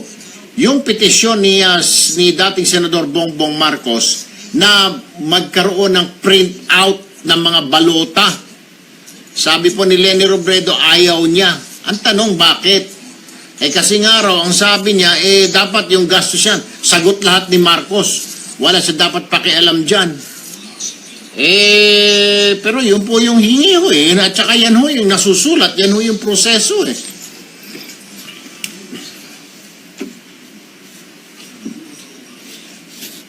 Nagbabalik ang paborito mong programa dito sa Radyo 5, 92.3 News FM. Tulfo. Tulfo Asintado.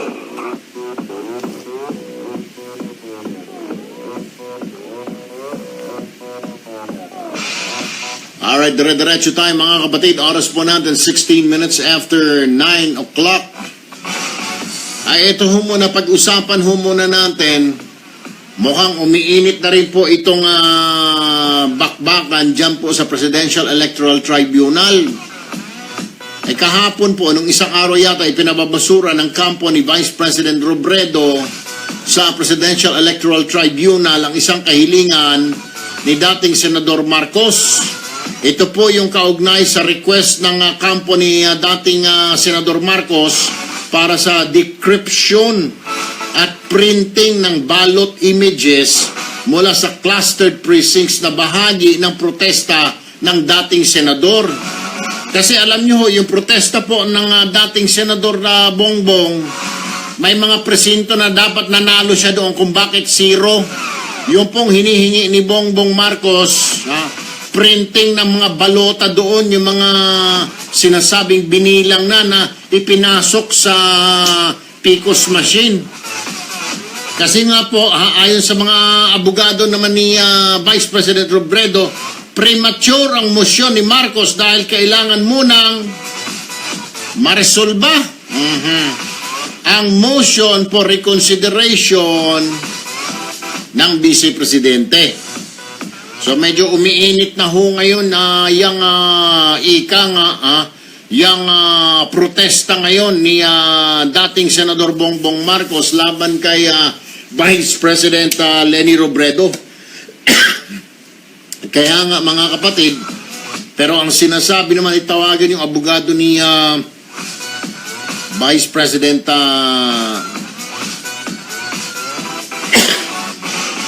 yung abogado ni BBM.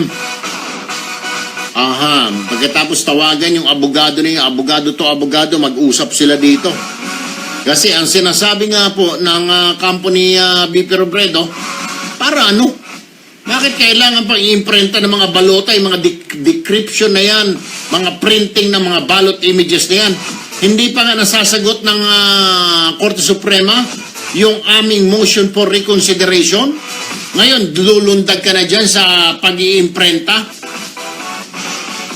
Yung kay Marcos naman po kasi, gusto lang makasiguro kasi nga po, ito nga po yung protesta niya na dinaya nga po siya. Kaya nga po may protesta po. Because ang paniwala po ni Marcos at ng kanyang kampo, nadaya po sila, na hocus-picus sila. Kaya nga nauso yung salitang hocus-picus, Mario Josep. Pagkatapos, sinasabi nga po ng kampo ni Vice, ay premature. Masyadong maaga pa, Bongbong Marcos, para sa mga protesta na ganun. Pero ang sabi naman po ng kampo ni Vice Presidente, hoy, teka, kaya nga kami may protesta na, may mga protesta na may mga precinct na wala kami, zero kami dyan may mga boto naman kami. May mga sumulat sa amin, meron kami mga affidavit na mga grupo dyan, na sa isang presinto, doon sila bumoto, marami-rami sila, then suddenly zero sila. Yan ang sinasabi ng kampo ni Bongbong Marcos. Kaya nararapat lang siguro sa Presidential Electoral Tribunal na pagbigyan yung kahilingan ni Marcos na magkaroon ng printout nitong mga balota na ito. Hindi ho pwedeng ibawalang bahala lamang ito ng PET. Pero siyempre, tayo naman hindi miyembro ng PET. Tayo mga tsuwariwap lamang. Kaya mag-aantay na lamang po tayo. Ito pa yung sinasabi. Ang sabi po ng kampo ni Vice President Leni Robredo, hoy, Marcos, ikaw dapat na sumagot sa gastos ng COMELEC para sa election protest mo. Dahil ito raw po aabot ng 2.8 billion pesos. Pero ang sagot naman po ng kampo ni Marcos, saan siya kukuha ng 2.8? Yung pinambayad na noong nakaraan, 2 araw niyang binayaran yun at na hirap po siya. Ang sabi po ng kampo ni Bongbong Marcos. Anyway, pakinggan po natin yung abogado po muna. Mamaya kunin din natin yung abogado ni Vice President Robredo. Nasa linya po si Attorney Vic Rodriguez ng grupo po ni Bongbong Marcos. Magandang umaga, Attorney Vic. Hi, Sir Erwin. Magandang umaga po at magandang umaga sa lahat ng nagpapakinig. Apo. Sir, patungkol lamang po ito dito sa pinababasura ng kampo. Ano po ang reaksyon ninyo? Ano po ang reaksyon ni BBM na pinababasura ng kampo ni VP Robredo sa PET ang isang kahilingan ni dating Senador Bongbong Marcos? Ito yung request sa decryption at printing ng ballot images mula sa mga clustered precincts na pinaiimbestigahan nyo ngayon, Attorney Vic. Ano ho ang masasabi nyo rito? Well, sir, i-collect din po natin yung isa pa nilang sinasabi na motion na pinagbabayad ng 2 billion pesos si Senador Marcos dahil sa kapalpakan ng COMELEC. Makikita po rito na talagang takot na si Mrs. Robredo at ang kanyang mga abogado sapagkat finally, umuusad na po yung election process ni Senador Marcos. Nararamdaman po namin na sapagkat pinangalanan na nga ni Senador Marcos yung tatlong pangunahing probinsya, masasabi pong yung Camarines Sur, Negros Oriental, Province of Iloilo, ito po yung epicenter ng dayaan. Ito po yung epicenter ng fraud. Ito po yung epicenter of cheating na naganap ng halalan. And I think, ito pong dalawang taktika nila purposely para masabotahin yung nalalapit na manual recount and division of votes. Ngayon, so sir, ano hong plano ngayon? Pero may sinasabi sila, premature daw yung inyong request na motion na decryption and printing ng ballot images kasi meron pa silang motion for reconsideration na hindi pa nga nadidesisyonan ng PAT, Attorney Vic. Nakakatawa nga po, Sir Erwin, sapagkat hindi nga po premature, in fact, we are very late sapagkat pilit nilang binubura na lahat ng laman ng mga SD cards, pilit nilang ginagawa yung mga streaming activities ng BCM, again, katulong ni Sparkmatic at ni Comelec. So, pag tayo po ay nagtulog ng pagkapansitan, ipakawala na po tayo abutan, Sir Erwin. So, ang sinasabi ninyo, kayo, malakas po ang inyong paniniwala na nagkaroon ng sabwatan ng Comelec Smartmatic at ang kampo po ng Bise para manalo po si Bise. Ganun po ba, Attorney? Malinaw naman po yun, Sir Erwin, sa DOJ resolution na inilabas mo na June 2 na pinakakasuhan na nga ho yung Smartmatic sa pamumuno ng Marlon Garcia at yung Comelec mo sa pamumuno ng Fluent Alba. Alright. Sir, mga sa tansyaw ninyo, kailan kaya magmaumpisa itong bilangan? Kasi mukhang, Diyos ko po naman, 1 year na nung matapos ang eleksyon, June na ho tayo ngayon, Diyos ko po. Ito pa lang, pinag-uusapan, wala pa talaga ang bilangan, mga motion pa lang. Kailan kaya sa inyong pananaw na bibilangin na talaga yung mga boto na yan, yung araw na yon, kailan ho kaya? Will it take another year or another 2 years?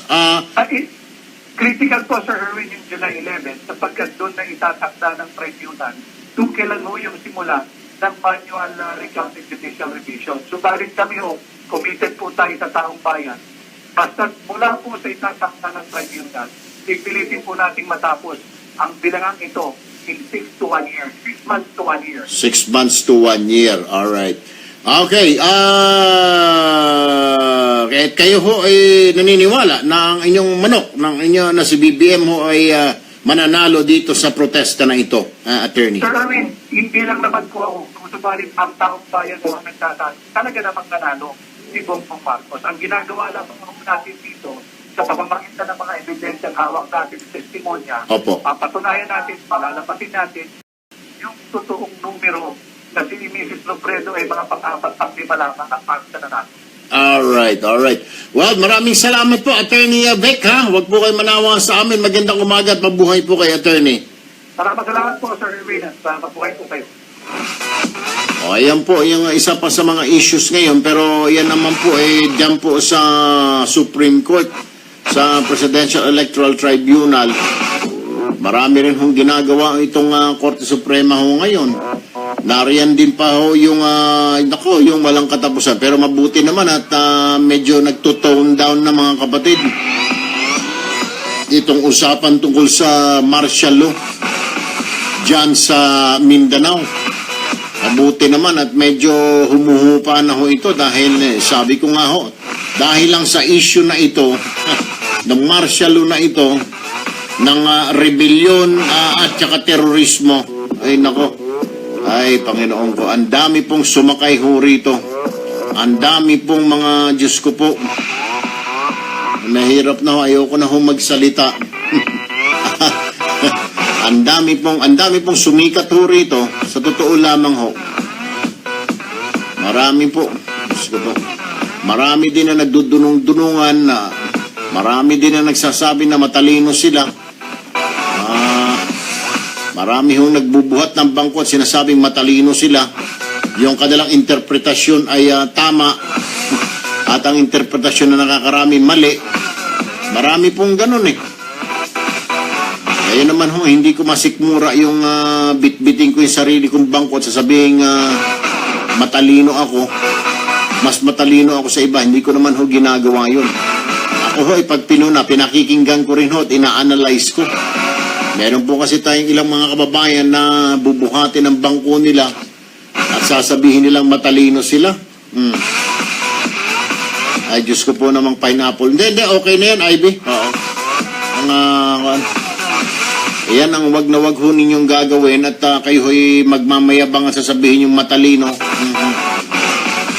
Di bali ng pangit, basta ikay matalino. Di bali ng wala kang kwentang tao, basta ikay matalino. Yung mahirap po yung bubuhatin ho ninyo sarili ninyong bangko. Diyos ko po. Bago ho kayo magbitaw ng mga salita na gayon, tignan nyo ho muna kung nasaan po yung estado ninyo. Kasi kung kayo po ay, sige, tawagan mo si media officer ng Qatar para magpaliwanag din at maibigay nila yung kanilang panig. Ang sinasabi po kasi ng Qatar, there is nothing wrong in our country. It is peaceful in Qatar right now. Everything is in order in Qatar, especially in Doha, yung capital po ng Qatar. Our citizens are doing great. Yung mga kababayan daw natin, the OFWs, the overseas Filipino workers, they are safe. Yun lang ho gusto nating marinig mula po sa pamahalaan ng Qatar. At kagabi nga ho, yan po yung assurance na ibinigay sa atin ng ambassador ng Qatar, na si Al-Malki, na sinasabi niya na Ambassador Al-Malki na wala, safe. It's okay, magpadala kayo ng mga manggagawa dahil marami pa kaming mga manggagawa ang kailangan dyan sa Qatar. Hindi apektado ang manggagawa dito sa away na ito. Hindi pa naman po kasi pangamba ng ilan nung una pong sigwada, nung lumabas ang balita na ito, natakot po ang karamihan. Kaya magkakagera na sa Qatar. Ang sinasabi naman po ng Qatar, walang gera. Wala silang problema. Ang away doon sa taas, away-away ho ito. At sinasabi ng Qatar, hindi ito ay away-paaway ng parang mga magkakapatid. Mga magkakapatid po sila, mga Muslim po sila. Nagkakampihan po yung Saudi Arabia, yung Bahrain, at saka yung United Arab Emirates. Ito na mga Qatar, ang kakampi niya, na nagiging mediator o referee ay yung Kuwait. At isa pa pong kaalyado nga yung Turkey. Bueno. Kung ayaw, wala tayong magagawa, baka wala pa, iba kasi yung oras nila. Pero dito ho yan sa embassy nila rito, syempre baka sanay sila dun sa madaling araw. Anyway, mga kapatid, yun na ho, alas 9:30 ng umaga.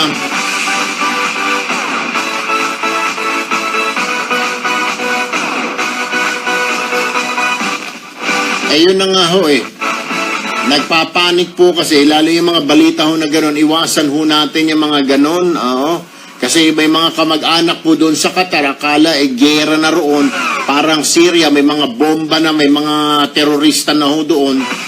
Wala naman po, tahimik, sabi nga po ng Qatar government, it is quiet and peaceful right now in Qatar. Kung may mga sinasabi nagkaroon na rin ng embargo, yung hindi pa buba, hindi yung when you say kasi embargo mga kapatid, yung pagpigil, pagsupil ng isang bansa na pumasok yung mga goods at services niya doon sa bansa. Na example, may embargo ngayon ang Saudi sa Qatar, ibig sabihin yung lahat ng mga produkto na galing Saudi, etc., mga serbisyo, tigil muna, embargo muna. Sabi naman po ng Qatar, no problem. Mag-embargo man ang pagkain, mabubuhay kami ng 1 taon. At marami pa kaming kaalyado, hindi lang ang Saudi Arabia. Yan po, sabi ng Qatar. Lalo na nung ambassador po kagabi ng Qatar. Maraming salamat, thank you, Ambassador Al-Malki, for a wonderful dinner. And chat with a group of people. Thank you, Ambassador.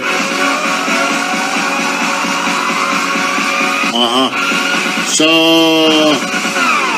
as usual, tuloy-tuloy po. Narinig nyo rin ho si Secretary Silvestre Bello na wala pong problema. At inalis na nga po yung ban na yan, yung pagpapadala ng OFW natin. So, tuloy ang ligaya. Pwede na pong bumalik ulit ng Qatar. Yung mga kababayan natin, yung mga gusto magnegosyo, gusto pumasyal doon. Pwede. No problem. Alas 9:32 na umaga sa ating pagbabalik. Papayuhan po natin itong si Ray ng QC.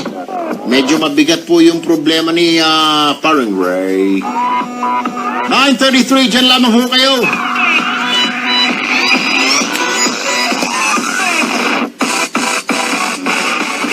Magbabalik ang paborito mong programa pagkatapos ng ilang paalala dito sa Radyo 5, 92.3 News FM.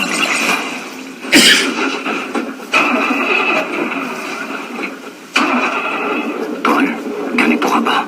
Bigo na naman. Ito. Aaron Manuyag, birthday niya. Aaron Manuyag, happy birthday! For men. Masarap ang buhay. Ito do ang arangkada. Thank you, Lance. Bravo ang bagsik mo. Available at Mercury Drug. Mahalagang paalala. Cynthia ang Bravo Jordan. ay gamot at hindi dapat gamiting panggamot sa anumang uri ng sakit. Masarap ang buhay. Todo arangkada na walang palya. Bravo Ina Food Balisa. Supplement for Men. Ang bagsik mo. Mabibili sa Mercury Drug nationwide. Huwag bibitiw. Magbabalik agad ang Rovic paborito mong Monterde. programa pagkatapos ng action. News update. Totoo ba yan, Robic? O binubula mo lang si Ray? Ray, let's pray. 92.3 News FM. Kaji. Balita. Action. Easy, Kaji. Ayan na naman kayo. Nininervous na nga yung tao. Titirahin nyo pa na maghanda ng mga biskwit at kape. Magdasal ka, Ray. Lago niyong tinatakot itong si Ray. Diyos ko po, natakot na nga eh. 22 anyos si Ray, isang bagger ng isang supermarket. Tatakutin niyo pa, Diyos ko po, nang talaga naman kayo. Oo, cheers, Tien, yeah. Thank you, Rosemary. Rain, Daphne. Talaga? Advance happy birthday, Rain. Kaji. Easy, Kaji, easy. Thank you, Teresa Valencia. Perla Sarita.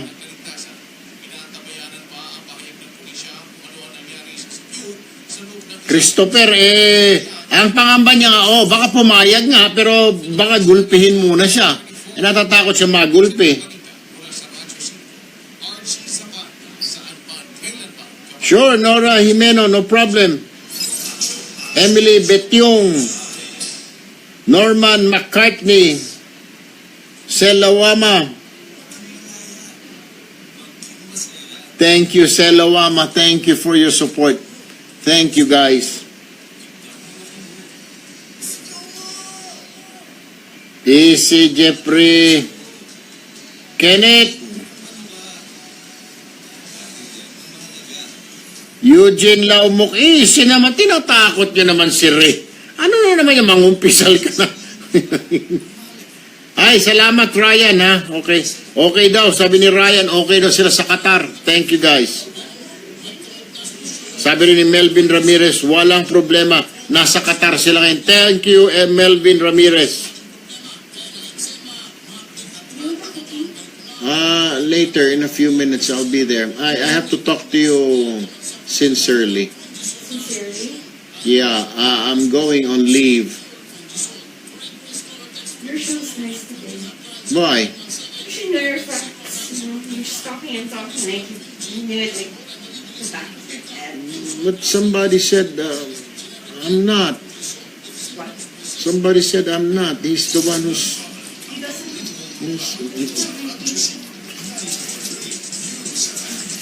I'll get the cookie. Good morning, Joby Libaw. Hoy, ito na.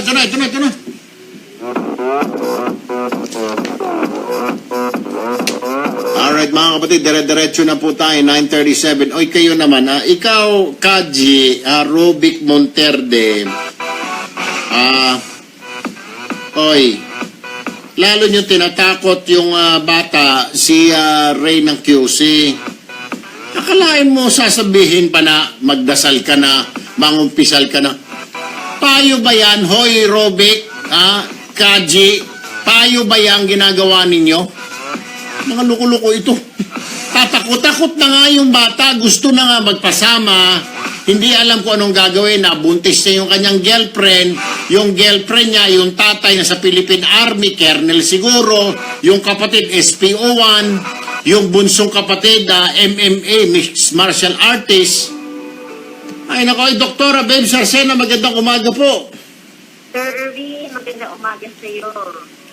Ay, kailangan ko ng tulong mo, pero baka isang araw ay hindi lang payo, kung hindi kailangan nating samahan itong isang kababayan natin, mamanhikan. Malaki ang problema niya, Doktora Babes. But anyway, ito yung sulat niya, Doktora Babes. Ano? Okay. Dear Sir Erwin, isa po akong bagger sa kilalang supermarket. 22 years old na po ako at walang asawa pero may girlfriend. Problema ko po ay ang pamilya ng aking GF na ayaw sa akin dahil nga siguro mahirap lang ako at high school lang ang natapos ko. Ang GF ko naman ay graduate ng college at may kaya. 30 years old na po siya kaya marahil hindi naniniwala ang pamilya niya na mahal ko siya. At tingin nila ay pera lang ang habol ko sa GF ko. Minsan nang nagbanta ang mga utol niya na papatayin ako kapag may nangyari sa atin nila. Ito po ang problema ko ngayon, sir. Buntis po siya. At hindi namin alam paano ipagtatapat sa pamilya niya. Ang tatay niya lang naman po ay opisyal ng Philippine Army. At ang isang kapatid niya ay Police SPO1. Habang yung bunso nilang kapatid na kaedad ko ay mixed martial artist. Sir, tulungan nyo kami ng GF ko. Hanggang dito na lang, Ray ng QC. Kaya nga sabi ko sa iyo kanina, Doktora, baka hindi lang payo ang kailangan nito. Baka kailangan nating samahan siya, yung magulang niya, ikaw at ako, para magpaliwanag at magdala rin siguro tayo ng mga miyembro ng SWAT, or kaya ng anti-riot, kasi baka mapatay yung tao. Oo, ano tingin mo? Normal lang naman siguro matakot siya, di ba, attorney? Kaya, doktora? Yes, actually, normal ang reaction ng fear. Kasi napaka-intimidating naman talaga yung kanilang pamilya. Ang pamilya nila. So, para sa akin, kung true love exists, and wala tayong magagawa siya. Wala naman silang magagawa kung pati yung atin nila ay gusto talaga ito si Ray. Para sa akin, ipapakita lang ni Ray na talagang decidido siya sa kanyang girlfriend at tingin natin baka lalambot yan kapag mga anak. Alam ko naman. Hindi pa nanganganak, doktora. Siguro, baka mga 2 months pa lang dahil maliit pa, hindi pa halata. Pero may problema na siya, buntis daw. Okay lang yun, mga anak. Sige, naintindihan ko. Paano mo nga sasabihin na buntis po, sir, na buntis ko po yung anak ninyo? Sa isang ama na colonel ng army at kuya ay kapatid, younger brother na SPO1 sa PNP at yung bunsong kapatid na kaedad niya na 22 years old ay mixed martial artist. Yung nananakal ba, yung nakikita nyo sa ring, na pag nagipagsuntukan, dugo-duguan ng mga ilong, ganun yung kapatid. Si Ray naman, wala namang kaalam-alam dito. Siya po naglalagay lang ng mga binili mo sa bag. Siya po ay bagger sa isang supermarket. So, mabuti sana ko siya ay miyembro ng Philippine Marines o Navy, Air Force, okay lang. Tapos isa pa, bata ho siya, 22, si babae 30 years old. Pero ma'am, dapat dapat sisihin din dito ng pamilya, tignan din ng pamilya ng babae, na may kasalanan din yung sa kanila, yung babae, because mas matured ho siya, 30 years old ho siya, dapat mas marunong kumontrol, di po ba? Will you agree with me? Sir Erwin, ito ka, pero siguro ang nakita niya yung kagandang loob ng ating bagger at hindi natin alam kasi ang uniqueness ng kanilang pagsasama. Para sa akin, unang-una, kailangan handa si Ray. hindi lang bubugan, kundi yung lakas ng loob Mhm. sa pamilya ng babae na mahal ko ito. Pero alam mo, para sa akin, importante dito yung babae kasi siyempre, kung siya, may pinagdadaanan siya, Oo. should stick together. Kasi Oo. kung nakita naman ng pamilya na desidido ito, malay natin, diba, lalambot ang kanilang puso. Mhm. Minsan kung sino pang Teka muna, Dr. Babes. Abay, ikaw pati si Ning Majime na nasa Japan, sabi gano'n, baka pag nanganak, Dok, walang guarantee doon. Ito lang ha, opinion ko lang ito ha. Tell me if I'm wrong. Paano naman okay, pag nakita yung apo nila? Paano pag yung apo nila mukhang matching? Okay, mukhang pusa? Paano naman matutuwa yun? Okay, sana ko mukhang artista yung bata. Okay, sana ko yung bata ay mukhang kalabing-labing at cute na. Paano kung yung bata, Diyos ko po naman, mukhang matching o mukhang pusa? Paano mo naman matutuwa yung lolo-lola na, kung maganda si babae, si lalaking nget pa. Sinasabi ko lang ito. Ray, example lang ito, Ray, ha? Hindi pa naman kita nakikita. Hindi ko sinasabi na ikaw ay pangit. Pero ang punto... yun nga naisip ko. Baka may itsura nga si Ray at nagkagusto si babae na college graduate at pagkatapos may kaya siya pumatol kay Ray na 22 years old. Baka may gwapo. Pero ang punto ko lang, paano ko napaglihian ni babae yung pusa nila sa bahay o yung matching sa Manila Zoo naging ganun itsura ng anak niya? Matutuwa ba yung mga magulang at kapatid? Ako, Sir Erwin, hindi lang natin alam. Pero para sa akin, ang magulang, ang importante dito na mahalin nila ang kanilang anak. Whatever or anuman ang itsura o physical na anyo ng bata. Mhm. Well, so, anong maganda? Umakyat siya pumunta siya muna doon, mag-isa na ipakita yung kanyang tapang o dalhin niya na si tatay, si nanay, bago sila umakyat doon kasi baka magulpi. May tendency bang magugulpi siya, doktora? Tanong kita. Possible kasi, siyempre, sila magbibigla sila, iba yung kanilang reaksyon, lalo na hindi nila expected doon. At importante dito na yung bagger, isteri, at yung kanyang girlfriend, you should stick together. Pag-usapan mo na nila kung ano yung paraan. Siyempre, yung babae, alam nila kung paano gawin, no? Kailangan pagplanuhan nila yung family meeting na yan, sabihin. Pero kailangan na sila ay nandyan palagi. Lalo na sa... So, ang payo mo, isama yung magulang pag umakyat siya doon?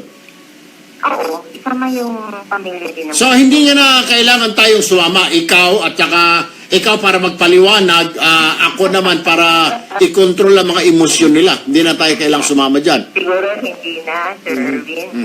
Ito na lang tayo sa Anyway, ano na natin sila. Pero ano kaya, doktor? Ito kuan lang ako. May mga nagtatanong din sa atin. Curious lang ako.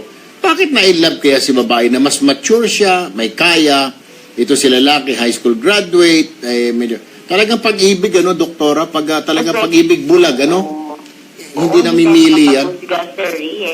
Sir Erwin, kasi baka lang may nakita si babae doon. Alam mo naman babae, kapag namimit yung emotional needs nila, yung tinatawag natin attention, care, lalambot ang babae pagdating sa ganon. Ganon.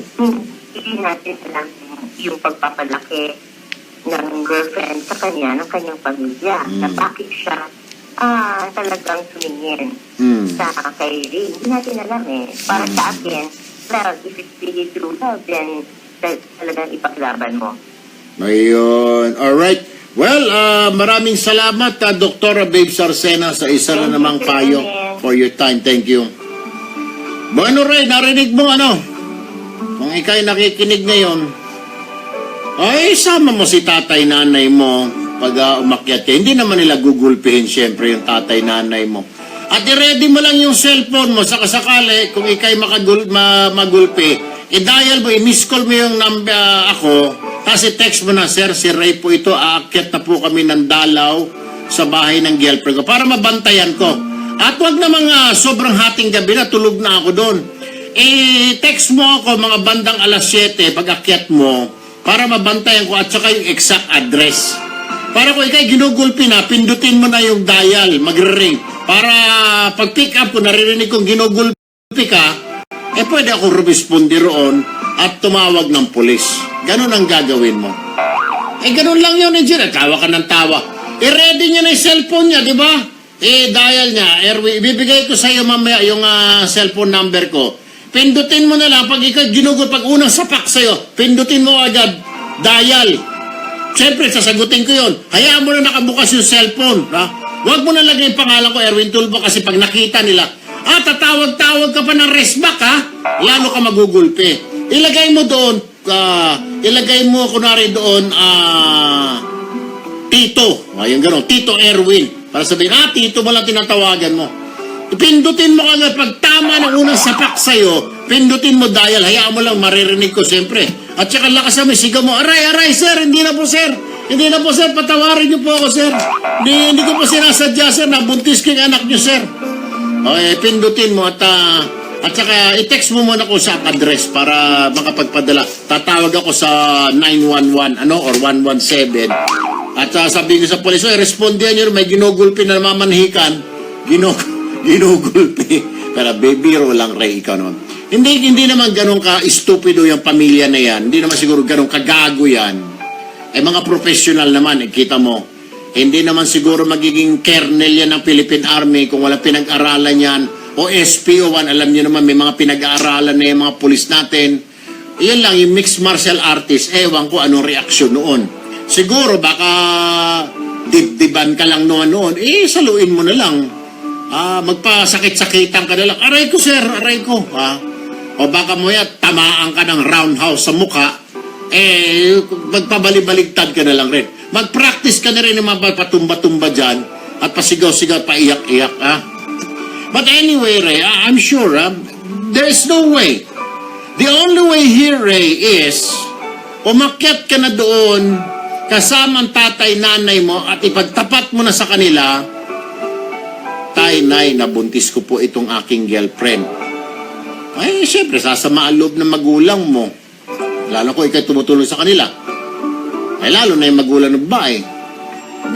Pakisamahan niyo po ako. Siyempre, sasabihin mo, alam mo ang unang gagawin mo rito, magandang gabi po, sir. Siyempre, sabihin, bakit?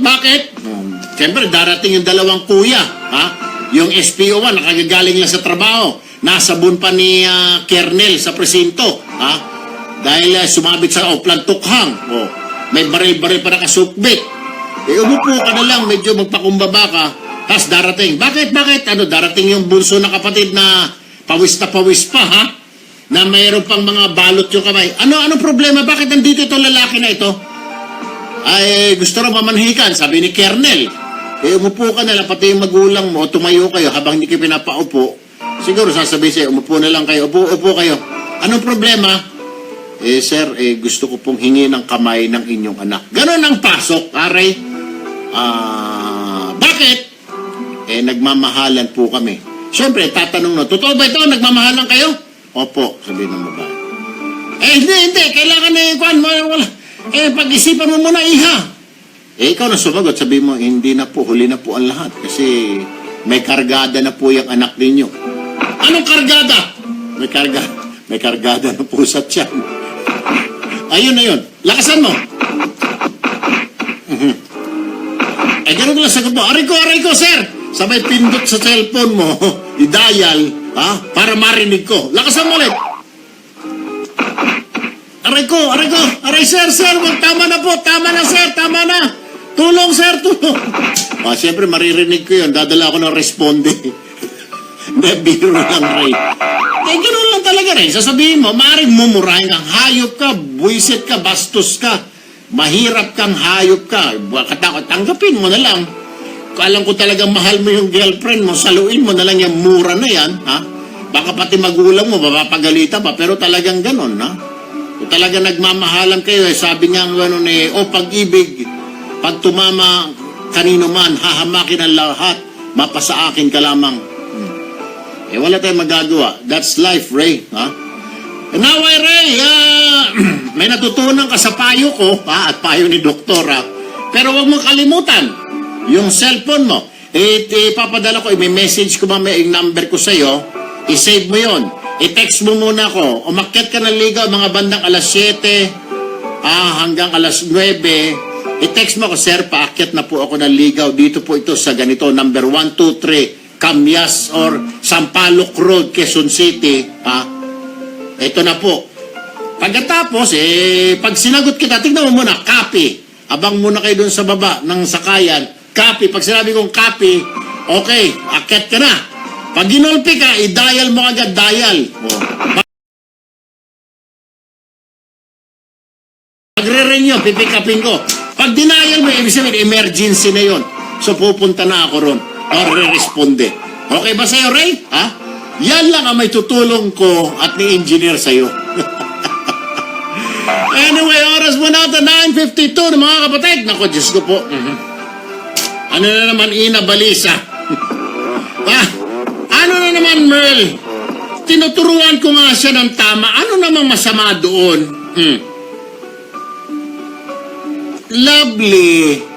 Hindi ba, kaysa sasamahan ko siya, kaya tinuturuan ko si Ray ng tama. Kumuha siya yung cellphone niya. Pati si engineer agree, pati si IBO, pati sila Edson, sila Aiko agree din, yung aking IT rito. Agree sila, pati si Kenneth. Magdala itong cellphone mo. Dala ka ng cellphone, i-text mo bago ka umakyat. Sabihin mo sa tatay nanay mo, pa, ma, sandali lang. Text ko lang si Sir Erwin. Sir, paakyat na po kami. Dito po yung address, 123 Sampaloc Street, Quezon City. Pag sinagot kong copy, umakyat ka na. Ibig sabihin, alam ko na, okay? Ngayon, pag pakiramdam mo na lalapitan ka na, sasapakin ka na, sisipain ka na ni Kernel, dudumugin ka na ng mga kapkuya, pindutin ka dapat, hawak-hawak mo yung cellphone mo ng ganito. Habang ikaw sinishare mo na nakaganong ka na sa cellphone mo, pindutin mo kaagad yung dial. Para pag nag-ring yun, maririnig ko eh. Pag nag-ring yun, pag pinick up ko, maririnig ko na ginugulpi ka, tatawag ako ng pulis. Or, kung malapit ako dyan, sa Quezon City ako na mismo re-responde. Okay ba? Okay ba sa payo, engineer? Ang dami nga rin natawa mga lukuluko. Mga lukuluko rito, mga uto-uto rito, mga nakikinig sa atin. Hindi ba, pinapatawa ko lang kayong. Isama na raw si Amang, sabi ni Danilo Lim. Amang, sumama ka na rin, ha? Kasi mukha ka naman kamukha mo naman si General Bato. Mag-uniforme ka ng PNP, lagay mo chip PNP. Para pag-akyat mo doon, sasaludo si SPO1. Di, mababawasan ang Google Pay sa'yo. JBC, thank you. Posadas, Rods Kaulin. Mastuo, maraming salamat. Ay, bueno, ala na ho tayong oras. Dr. Jean Marquez, Derkley, thank you. Dicus USA, thank you. Chancellor Jesus Lax, thank you. Ay, susunod na po, Bitag Live ha. Ako po si Erwin Tulfo. Bukas, kita-kita po tayo ulit. Ako po'y nag-iwan sa inyo ng isang magandang umaga, Pilipinas.